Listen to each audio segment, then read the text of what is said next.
Assalamualaikum warahmatullahi wabarakatuh. Baiklah, kembali lagi bersama saya Nadia Risri Maimunah, NIM 1814080079, dengan dosen Ibu Dr. Milyasari, SPD MSI, Universitas Islam Negeri Imam Bonjol, Padang, pada mata kuliah Metodologi Penelitian. Nah, kali ini saya akan menjelaskan materi tentang bab 2, yaitu tinjauan pustaka. Selamat menyaksikan. Nah, materi yang pertama yaitu kajian pustaka. Nah, pengertian dari kajian pustaka adalah kegiatan meliputi mencari, membaca, dan menelaah laporan-laporan penelitian dan bahan pustaka yang memuat teori-teori yang relevan dengan penelitian yang akan dilakukan. Nah, jadi ada fungsi dari kajian pustaka. Yang pertama, meningkatkan kepercayaan diri kita terhadap topik atau tema yang akan kita tentukan, sebab sudah terdapat sejumlah pihak lain yang mungkin sebelumnya juga sudah menyukai topik tersebut, dan kemudian mereka juga mengeluarkan segala macam upaya, tenaga, waktu, dan juga biaya yang dapat melakukan penelitian terhadap topik tersebut. Yang kedua, menegaskan keaslian penelitian tersebut. Ketiga, penjelasan tentang ide rancangan penelitian dan berbagai pendekatan yang sebelumnya mungkin belum kita ketahui.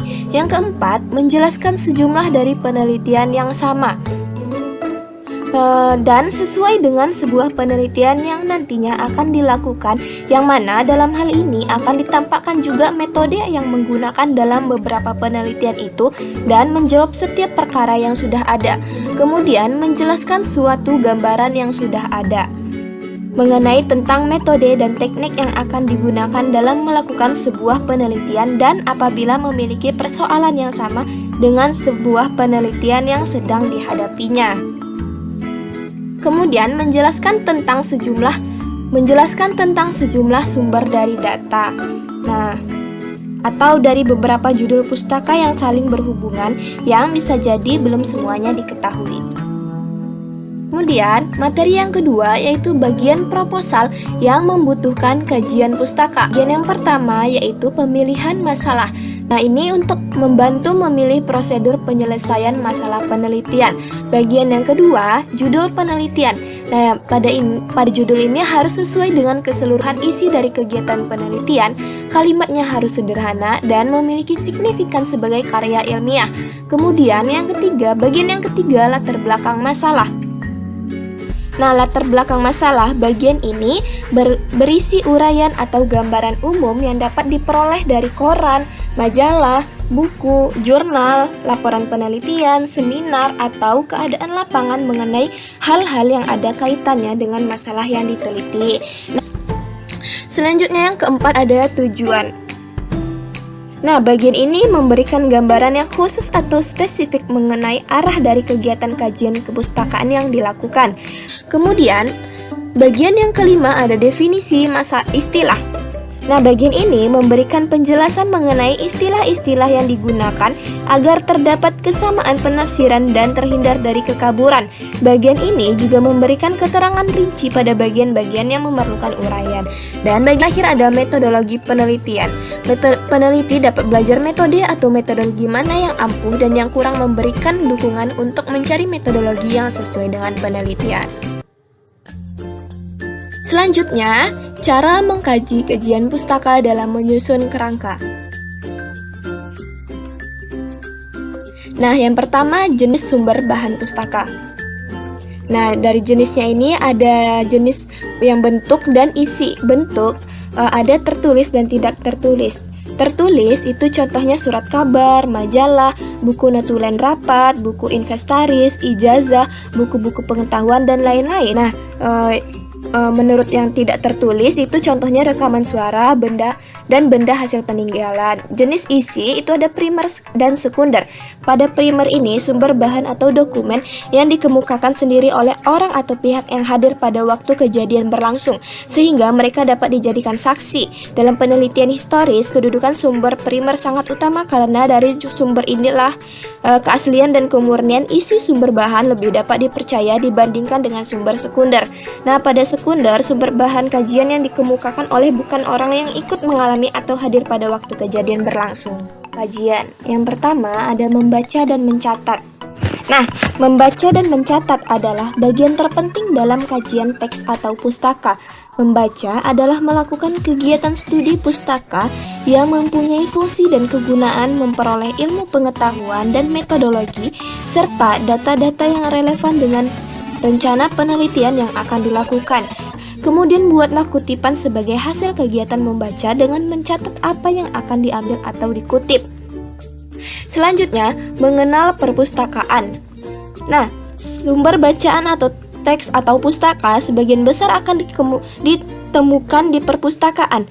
Perpustakaan secara umum dapat diartikan sebagai tempat pengelolaan bahan-bahan bacaan yang dilambangkan dengan dikelola secara profesional. Seorang peneliti juga sedikit banyak harus mengenal seluk-beluk tentang perpustakaan. Mengenal perpustakaan berarti akan mengenal tentang sistem pelayanan dan katalog. Kemudian ada kerangka berpikir. Nah, kerangka berpikir ini pengertiannya sebuah model atau gambaran yang berupa konsep yang di dalamnya menjelaskan mengenai suatu hubungan antara variabel yang satu dengan variabel yang lainnya. Kerangka berpikir yang baik akan menjelaskan secara teoritis pertautan antara variabel yang akan diteliti. Kemudian, cara menyusun kerangka berpikir. Yang pertama, menetapkan variabel yang diteliti. Untuk memilih kelompok teori apa yang perlu dikemukakan dalam menyusun kerangka berpikir untuk pengajuan hipotesis, maka harus ditetapkan terlebih dahulu variabel penelitian. Kedua, membaca buku dan hasil penelitian. Setelah variabel ditentukan, maka langkah berikutnya yaitu membaca buku-buku dan hasil penelitian yang relevan. Buku-buku yang dibaca sanggup berupa buku teks, ensiklopedia, dan kamus. Hasil penelitian yang sanggup dibaca adalah laporan penelitian, jurnal ilmiah, skripsi, tesis, dan disertasi. Yang ketiga, deskripsi teori dan hasil penelitian. Nah, dari buku dan hasil penelitian yang dibaca akan sanggup dikemukakan teori-teori yang berkenaan dengan variabel yang diteliti. Kemudian, yang keempat ada analisis kritis tentang teori dan hasil penelitian. Nah, pada tahap ini melaksanakan analisis secara kritis terhadap teori-teori dan hasil penelitian yang telah dikemukakan. Dalam analisis ini, peneliti akan mengkaji apakah teori-teori dan hasil penelitian yang telah ditetapkan itu betul-betul sesuai dengan objek penelitian atau tidak. Kemudian, analisis komparatif terhadap teori dan hasil penelitian. Nah, ini dilakukan dengan cara membandingkan antara teori satu dengan teori yang lainnya dan hasil penelitian satu dengan hasil penelitian yang lainnya melalui analisis komparatif. Kemudian kerangka berpikir. Nah, kemudian kerangka berpikir ini dihasilkan berupa kerangka berpikir yang asosiatif atau hubungan maupun komparatif atau perbandingan. Kemudian hipotesis, berdasarkan kerangka berpikir tersebut selanjutnya disusun hipotesis. Bila kerangka berpikir berbunyi, jika kesepakatan kerja tinggi, maka produktivitas forum akan tinggi. Maka hipotesisnya berbunyi ada kekerabatan yang positif dan signifikan antara kesepakatan kerja dengan produktivitas kerja.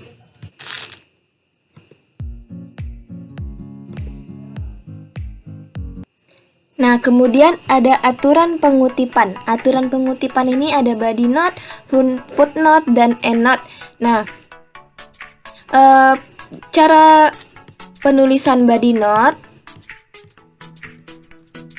itu dia menyatu dengan naskah, hanya ditandai dengan kurung buka dan tutup. Nah, body note ini catatan tubuh memuat nama belakang penulis, tahun terbit, buku dan halaman yang dikutip. Contoh. Nah, di sini di titik inilah esensi hegemonik hubungan di antara agen-agen utama yang menjadi alat sosialisasi dan orientasi ideologis yang berinteraksi, kumulatif, dan diterima oleh masyarakat. Nah, ini pengutipannya Lul, 1955.231-38. Lul ini nama belakang penulisnya, kemudian tahun terbitnya 1955, halaman buku yang dikutip. Kemudian pada footnote Footnote ini sumber atau referensi yang digunakan dengan cara menuliskan data referensi pada bagian kaki halaman yang terdapat dalam kutipan. Nah, footnote ini meliputi 3 unsur, yaitu nama pengarang, judul, dan data publikasi. Nah, data publikasi ini memuat kota penerbit, tahun, dan nomor halaman.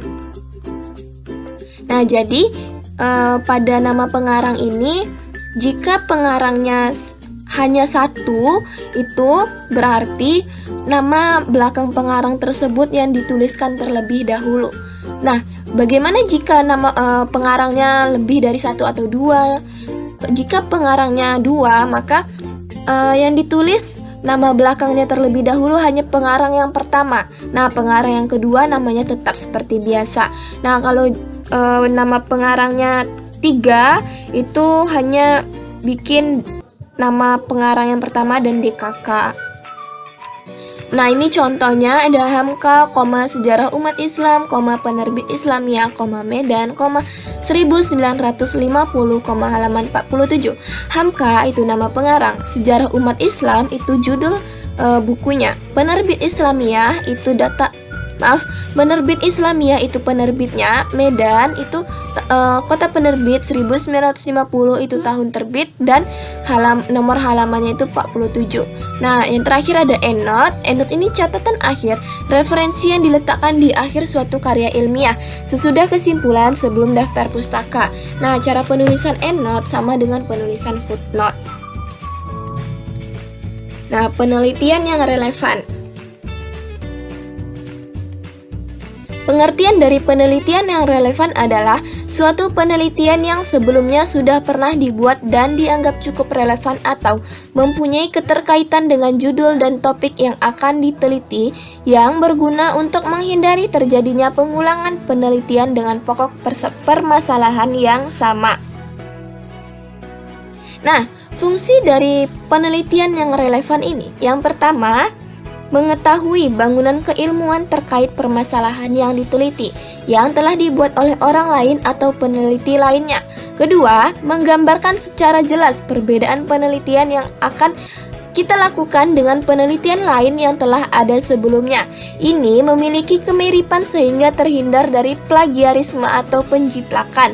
Ketiga, memperkuat atau mendukung kekuatan penelitian Anda dengan adanya referensi ilmiah lain yang memiliki relevansi dengan penelitian kita.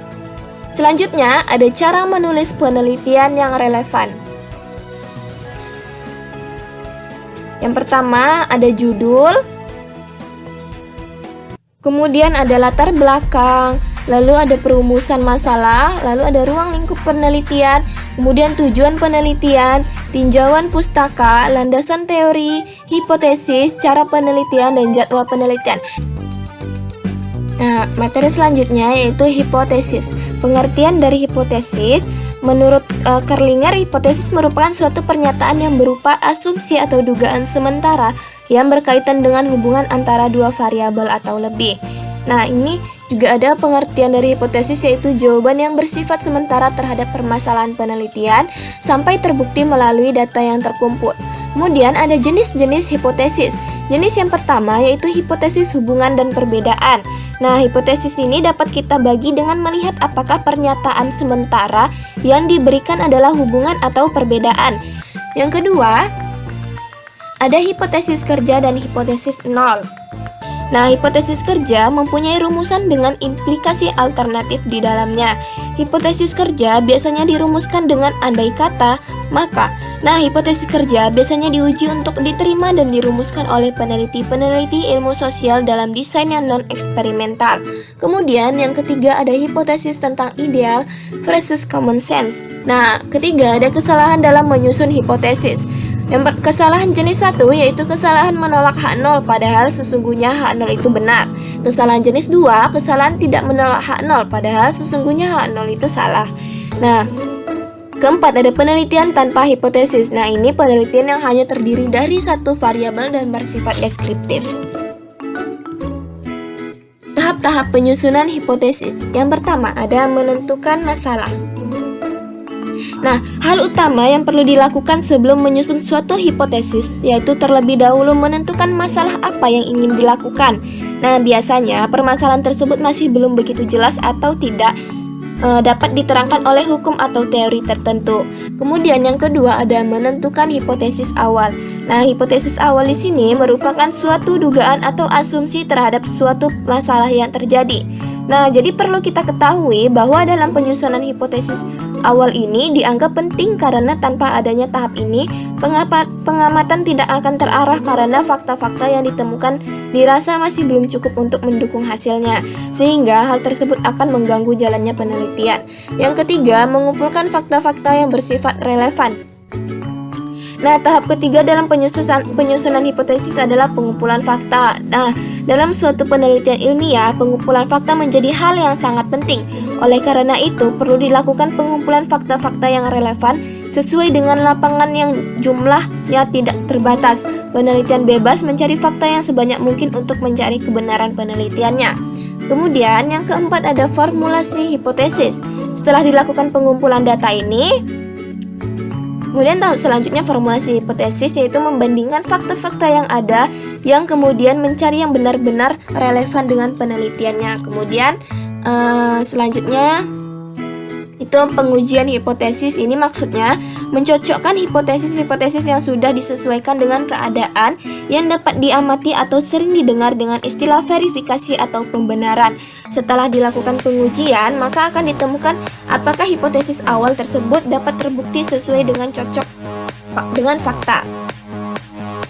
Kemudian yang terakhir ada penerapan. Nah, penerapan ini merupakan tahapan terakhir karena pada tahap ini hasil hipotesis sudah kita ketahui. Nah, sekian penjelasan dari saya. Semoga bermanfaat untuk kita semua. Terima kasih. Wabillahi taufiq wal hidayah. Wassalamualaikum warahmatullahi wabarakatuh.